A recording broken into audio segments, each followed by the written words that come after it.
I'd like to show you how to set up an ancestral tree at DNA Painter and use it to explore your direct line.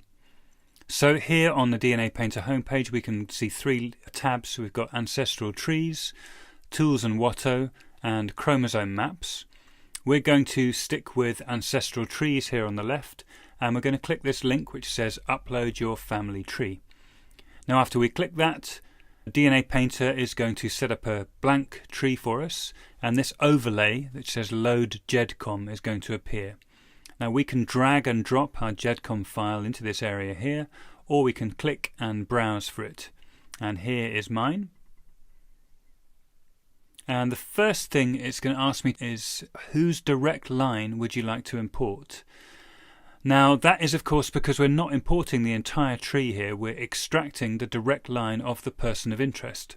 And one reason it's useful for me to extract my direct line is because my direct line is what's going to be most interesting to DNA matches. They're going to be looking for people in my direct line who intersect with their direct line.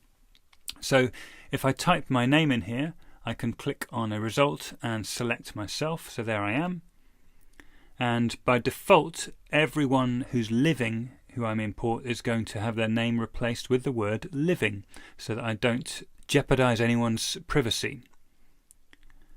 So I'm going to click Import Ancestors, and this is my direct line. I can see it's very colourful, and that certainly out to second great grandparent level, all of those ancestors are present. If I go up to the top left, I can adjust the number of generations shown. So I can see that, for example, if I show 6 generations, there are a few little gaps in my tree. And of course, not surprisingly, as I go further out, more and more gaps appear. Now, this of course is now too big to all go on one screen. I can adjust using the zoom buttons. I can adjust it down so we can see everything in one screen. Not surprisingly, each node is going to be tiny when I do this, but it is actually quite instructive. We can see that we've got these big swathes of my tree which do go back quite far, and those of course are the English bits of my tree from my paternal grandmother. At the top we've got my German Jewish ancestry, and at the bottom we've got my Irish ancestry. Now if I'd like to have a look at my tree completeness in more detail, there is a dedicated report for it over at the right of the screen. So if I click over to tree completeness, I can see that all this information has been extracted from my GEDCOM file. So we can see that at second great grandparent level I've got 100% completeness. At third great grandparent level it currently goes down to 91%. Fourth great grandparent we're at 69%. And then after that it does drop off quite significantly. At fifth great grandparent I've got 23% of those ancestors' names at the moment. So perhaps that does explain why when I look at my DNA match list there are lots of people who I just can't place at this point, and that will be because the area of my tree where they intersect with me has not yet been discovered. I also have a pedigree collapse report available here. So these are the places in my tree where there has been a cousin marriage, and so these ancestors appear in my tree. Well, in this case they all appear twice. Obviously there are cases where there's more extreme pedigree collapse than that.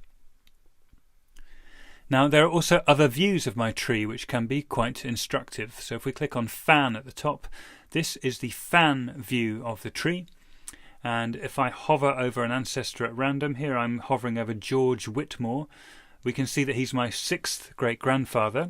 He's one of 256 ancestors who I have at that level, and we can see the path from George Whitmore to me, which is quite nice. We can see it goes through my father and then to his mother, Enid Beryl Jones, and then up into Shropshire, and then going all the way back to George Whitmore.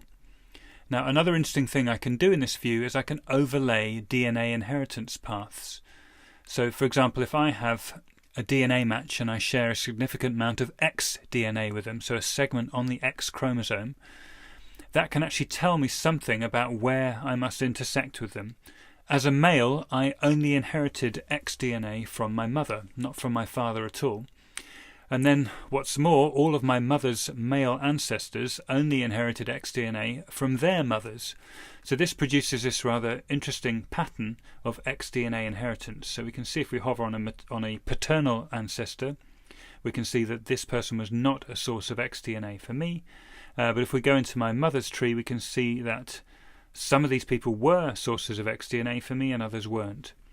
So Margaret Elizabeth Dawson, yes, she could have provided xDNA for me, but if I go over to James Matthews, he couldn't have been a source of xDNA for me, and that's because I am descended via his son, James Brown Matthews, who only inherited xDNA from his mother, Agnes Broadfoot.